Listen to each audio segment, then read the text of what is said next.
If you see a woman walking in pajamas on a snowy night, turn a different direction. By a child shivers in the night.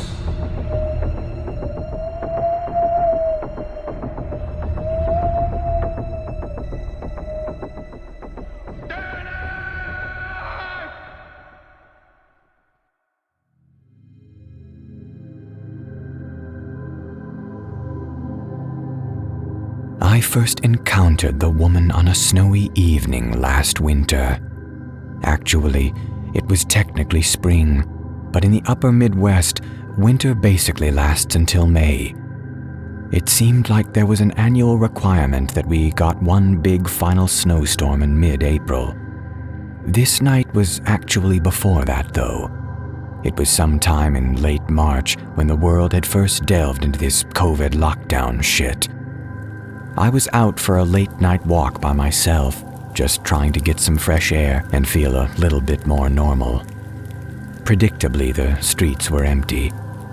I live down in a mid-sized city, and I remember early in my walk, I stopped in the center of one of the busiest intersections in the center of the tallest buildings and just turned around a few times, bewildered by how there wasn't a car or soul in sight. A few blocks later, I would be wishing that that was still the case. I was down on the city's riverwalk when I noticed her about a block up ahead. I couldn't tell if she was a girl or woman, but I assumed the latter because I could see she was somewhere between 5 feet and 5'7". Being a shorter guy, I have come to be quite good at assuring myself I'm actually taller than somebody from afar. It doesn't happen often, but it is exciting when it does. After a block, I realized that I was gaining on her and began to get that annoying little stab of anxiety at having to slowly gain and then pass somebody walking in the same direction as you. It's even worse when you see it's a woman. Although I'm not physically imposing, I always feel bad because I'm worrying that they will think I have bad intentions and I'm adding unnecessary stress to their life. You know, this Me Too movement stuff. My, how the tables were about to turn. After another block, I was only about 20 feet behind her, and I could see that she was not at all dressed for the weather. She was wearing slippers, pajamas, and appeared to be walking with a slight limp. I had thought about turning back toward home to avoid the awkwardness of passing her, but now I was wondering if she was in distress and might need some help. Truly, I didn't want to wake up the next morning to the news of a woman having frozen to death down by the river, a woman I had passed and could have helped. "Excuse me," I called out to her. She shuffled to a stop, the snow crunching beneath her feet. I stopped as well and waited for a response. She turned toward me slowly.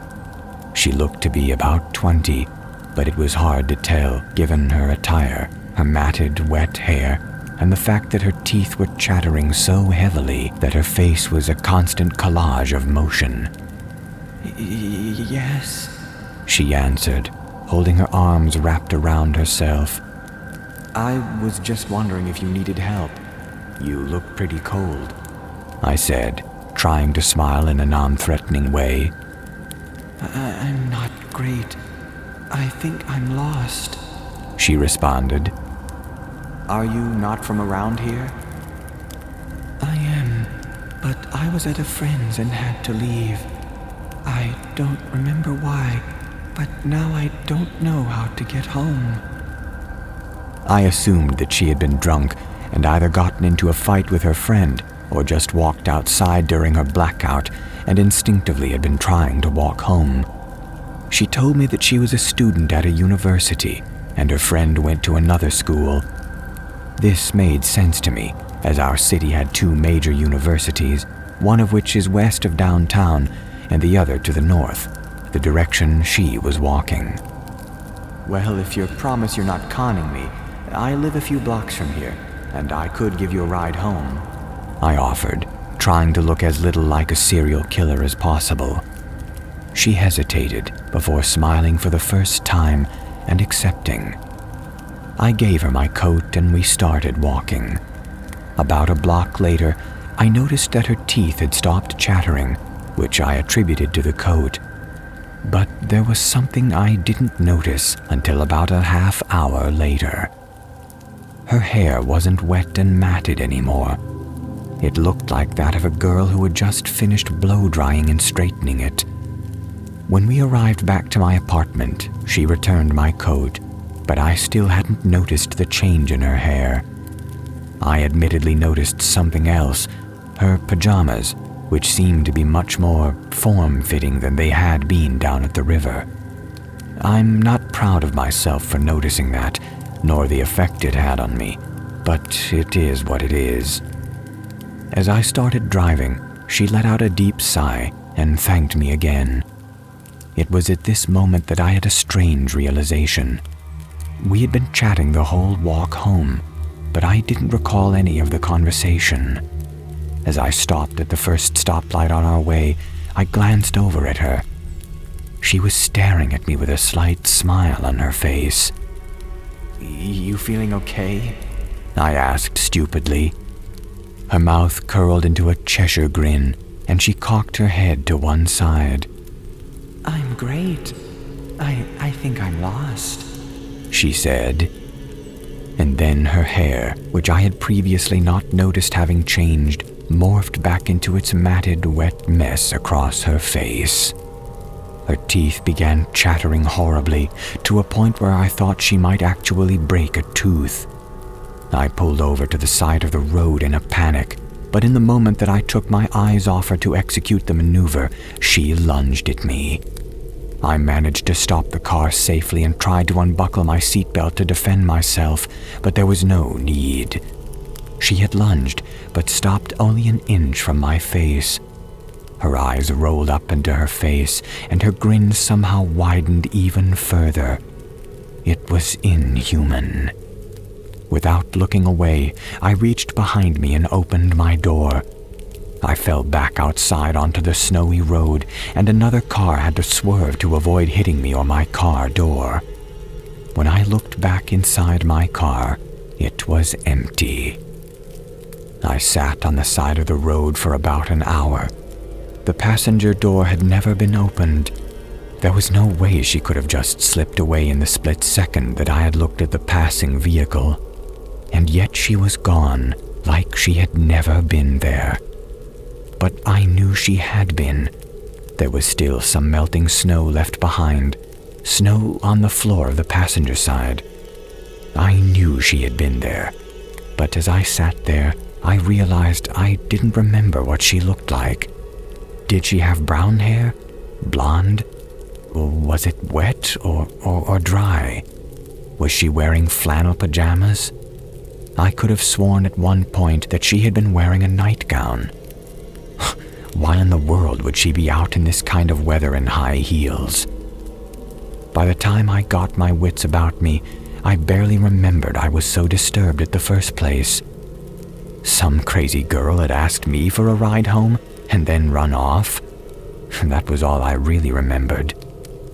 And as quarantine rolled on, as the months turned to summer, autumn air then turned to winter again, I completely forgot about the entire night. But this week, my city received its first major snowstorm of the year. I took the week off from work, as I do between Christmas and New Year's. And as such, I took a late-night walk.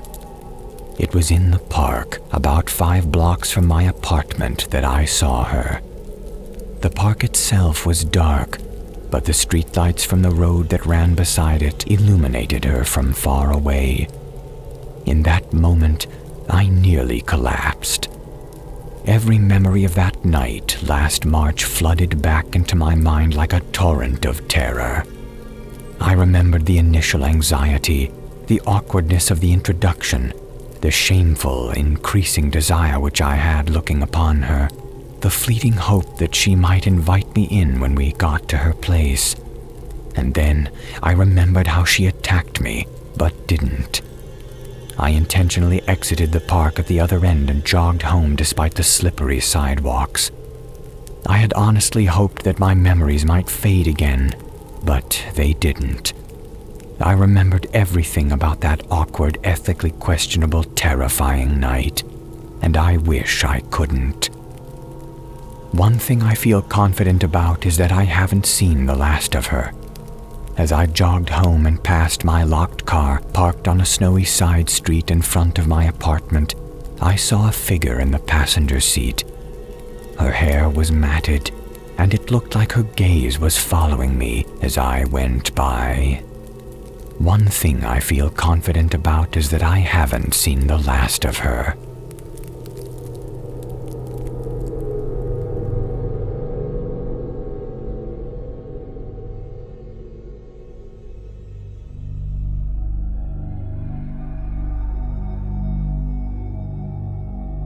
The snow isn't melting by Jawa. I don't think that I'm crazy, but part of me is hoping that I am. I'm almost too afraid to post this for fear of finding out it's happening to others in other places. I know if I try telling people offline, they will think I'm crazy, and that won't help anybody. People don't think about all the snow they bring in with them, you know, in their cars, office, home, everywhere. And why would they? It's just snow after all. Once inside, it only takes minutes for the remaining snow stuck to your jacket and boots to melt. It's just a normal part of winter. I know I never really thought about it myself. Not until yesterday morning. It started snowing here in Portland, Maine on Wednesday. I know other parts have been dealing with rough winter weather, but this was our first winter storm of the season. It wasn't even that bad of a storm though. Calling it a winter storm felt a bit of an insult. A bunch of us left the office early though, but it was probably due more to work being slow. The snow was just an excuse to leave early. My girlfriend and I work at the same company, so I went home with her. It wasn't snowing that hard, but there was a decent amount of accumulation. We brushed the snow off the car windows and headed home. Once home, we had snow on our gloves, jackets, and hats. Again, like any other winter storm. It was an uneventful night. She had some baking to do to prepare for Thanksgiving, and I had some Dragon Age to play. Yes, I chose not to help on purpose. We had to get up early in the morning. We were spending Thanksgiving separately, believe it or not, with our families, so she was going to drop me off at my parents', then head to Manchester for hers. She was going to come back Friday. It must have been because I was very tired that I chose to ignore the first signs that something was off. There was some snow on the windowsill, just a little bit, so I figured she must have opened the window briefly when I was in the bedroom. Then there was our jackets, which still had last night's snow clung to them. There also seemed to be more of it, if only just by a little bit, than from what I remembered last night. She didn't seem to notice, and I was still waking up and too tired to care. She grabbed her jacket and I saw some snow fall on the ground. I grabbed my other jacket, since the one I wore the previous day was more for riding my bike at night. I kissed her goodbye when we got to my parents and she left on her way to Manchester. I really hope that wasn't our last kiss. Thanksgiving was nice, but pretty much the same as the last few years. Ours consists of breakfast, parade, dog show, movie, then dinner. Boring but nice. My girlfriend texted me shortly after she got to her parents, saying their power was out. It was out in many places, both in Maine and New Hampshire. That night, my sister dropped me off back to my home. What greeted me when I opened the apartment door was shocking, to say the least. Snow everywhere. There was at least a foot covering everything. Snow tumbled into the hallway where the door opened. It was really cold too, colder than outside. I could see that the kitchen window was broken. A tree must have fallen, or a large branch breaking the window, letting in the elements. Still, it seemed like entirely too much snow, considering it was only snowing through the morning and not that hard. The shards of glass that still remained in the window didn't look right either. They were white, covered in thick frost. I got my landlord. He lives in the same building. He was more shocked than I was. He said that he was here all day and didn't hear anything break. No trees, branches, or windows. He insisted that he would take care of it and that he would cover any hotel costs until they cleared out and fixed the window.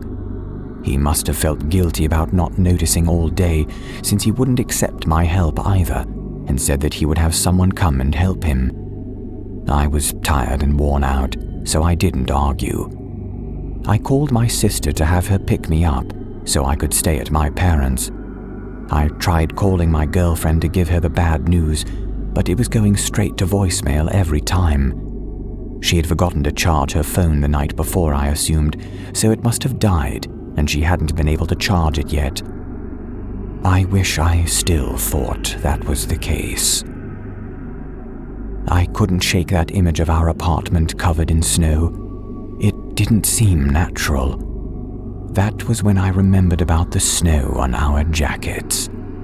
There was also snow on our gloves when we got home. Wouldn't that have melted before we got home? It's not that long a drive, but with the heat on, it doesn't matter now. I went to work this morning, tired from the lack of sleep. Not a lot of people showed up, understandably. I know that's not abnormal for the Friday after Thanksgiving, but I mean people who were planning to come back to work today, and they didn't show up, and we were all having trouble reaching them. Fear was really setting in now, but I didn't know exactly the cause. Why hadn't she called yet? One of my co-workers, who I consider a friend, was one of the ones who didn't show up. I figured if I drove over and found her just running late for some dumb reason, my fears would go away. He'd probably think it was weird that I was checking up on him too, but it didn't matter. I needed to do this. As soon as I saw his house, I knew my fears were justified, and panic started to creep in. Some of his windows were broken, the others completely white. I almost turned the car around right then, but I slowly pulled into his driveway. I wanted to make sure he was okay. Maybe he wasn't home like I was. No, his car was still there. He was still there, sitting on his couch, in fact, his frozen gaze looking at a broken window. Snow everywhere, everything cold. That's what I saw when I went inside. I can hardly say it was the most frightening thing I've ever seen. His eyes were frozen like white orbs. Any visible skin was an unsettling shade of blue, and his arm had fallen off and shattered into 100 pieces. It happens fast. I know that now. I think it grows slowly, so it needs to let more inside before it can. I don't know. Maybe that's how it feeds. I'm at my parents' now. I didn't tell them what I saw. How could I, when I don't know what I saw? They asked why I was brushing and sweeping all of the snow out of the house, though. I asked them not to go outside. That was a mistake. We should have left. I forgot to check the snow closet. 5 minutes ago, while I was typing this, I heard a window break downstairs. It's getting cold.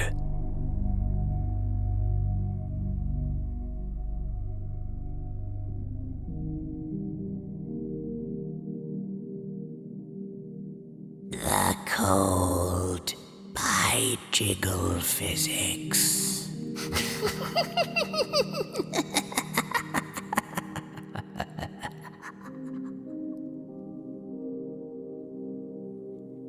Out in rural Saskatchewan, it gets very cold.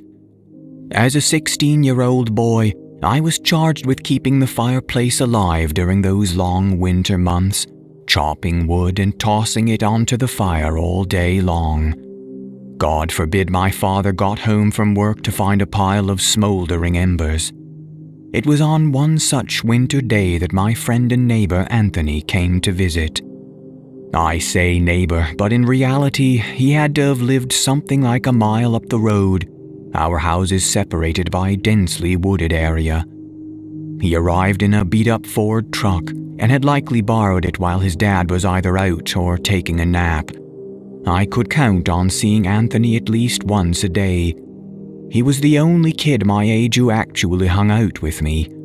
On days like these, we usually sat in the living room near the fireplace watching TV. Today, well, Anthony had other plans. "What do you say we head out into the woods tonight?" Anthony suggested, his eyes alight with prospect. "Fuck no, dude. It's already cold as balls right now. It'll be even colder tonight. Let's just chill inside," I said, and stared into the foreboding thicket of trees, twilight fast approaching. The brush seemed to stretch out infinitely, kissing the horizon. I pushed down a slight feeling of dread. "Oh, come on, Benny boy, you know you wanna," Anthony said convincingly as he produced a hip flask, its silver plating dulled and tarnished by decades of use. Another item borrowed from his father, no doubt. He swung it around, making sure I could hear the liquid contents swishing inside. "It'll be fun, man." Fine, I sighed. "Let's leave in an hour. Now grab an axe and help me chop this wood." When we set out, it was already dark. I had resolved to return home before long. Anthony, however, had brought a backpack full of supplies that suggested we would be staying for a while, much to my dismay. He had brought a radio and a cassette tape player with extra D batteries, some flint to start a fire. He'd even packed some hot links to cook over the fire. This was all too much for an excursion I thought would only last around 2 hours tops. Soon, the canopy encapsulated us, and we had to turn on our flashlights. We stopped after about 15 minutes of walking and found a couple of logs placed to form a circle around a heap of ash. "This is the place," Anthony announced, his excitement now palpable. "All right, throw some tunes on," I said, and I began gathering some twigs for the fire. Anthony popped in a Kansas cassette and Carry On Wayward Son began to play. We sat around a low flame as we waited for the uppermost planks to catch fire. Anthony fished his covered flask out of his backpack and screwed off the cap. He took a generous gulp and smirked as he swallowed the liquid. "Fuck yeah," he roared as he moved the flask to within my reach. I grasped it and took a modest swig. The whiskey burned my throat on the way down. After passing the flask around a few more times, I began to feel the buzz kick in. Anthony and I talked about trucks, music, football, girls at school, regular high school kid shit. We'd spent the entire contents of the flask in no time, and the general atmosphere of the hangout seemed to grow less relaxed. It was getting really cold now. I breathed onto my hands and rubbed them together, inching them as close to the fire as I possibly could without searing my skin, mentally berating myself for neglecting to bring any gloves. Anthony was seemingly unbothered by the cold.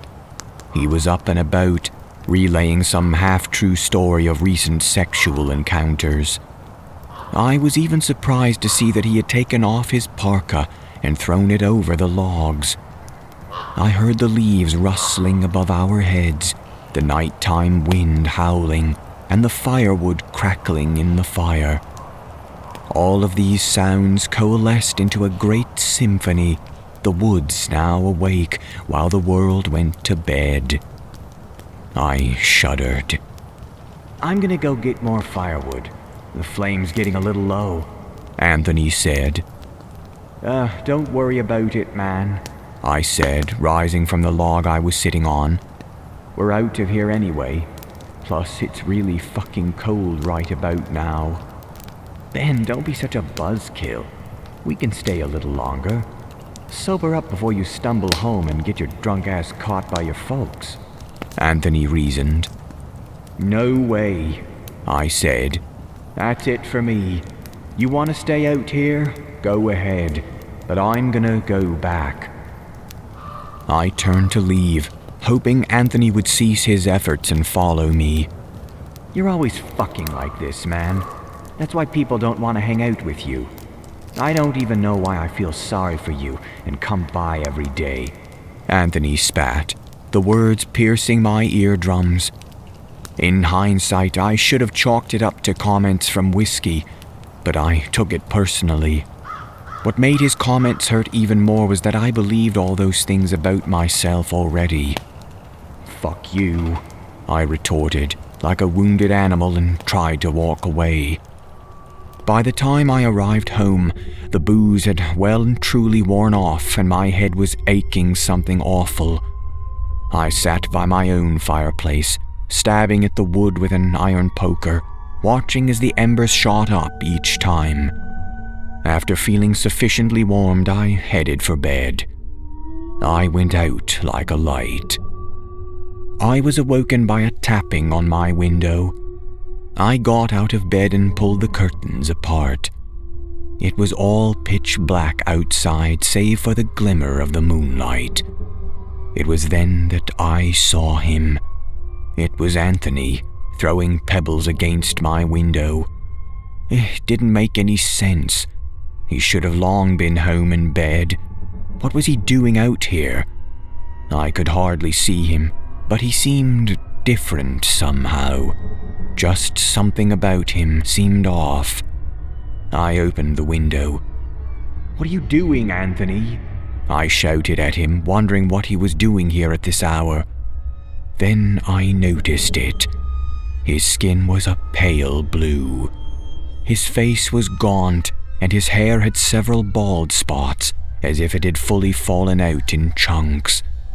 He still wasn't wearing his parka. His tattered sweater rippled in the wind, briefly revealing his bare abdomen. He was emaciated, his skin stretched tightly over his rib cage. The worst part was his eyes. They were stone-like, resembling those of a porcelain doll, hard and cold. I was at a loss for words. I couldn't believe what I was seeing. It was then that the figure that resembled my friend began to speak. The fire died out. You left me there, Ben. The hoarse voice struggled to say. You left me there. No, I didn't. I started to plead. You left me there, Ben. Anthony, get out of the cold and come inside, I said, hardly meaning it though. I didn't want him in the house, but I was also scared, desperate to appease him. The figure launched itself into the air much higher than any human being should have been able to. It was now looking directly at me, making eye contact. It was levitating, suspended in the thin air. How could this even have been possible? It moved toward my window still. Seeing it up close only accentuated its haunting features. Disgusting pus-filled boils covered its arms and face. Its teeth were speckled with green and brown bits of refuse. I instinctively slammed the window shut, backing away as the figure made it closer to the window. I should have screamed, but my voice had escaped me. I tripped on something behind and stumbled backward, catching myself. I saw it now, its face up against the window, the face that had once belonged to Anthony. You left me there, Ben. It started beating on the window with 2 decaying fists. I saw cracks begin to form in the corner of the window. I was frantic, clambering onto my bed and onto the covers, as if that would provide any protection against the being. I wrapped the comforter over my head. Finally, a scream was able to escape my lips. Ben, wake up. My father jerked me awake with urgency. Anthony's dad called. He didn't come home last night. I squinted as the morning light invaded my pupils. Anthony? I said in a weak voice.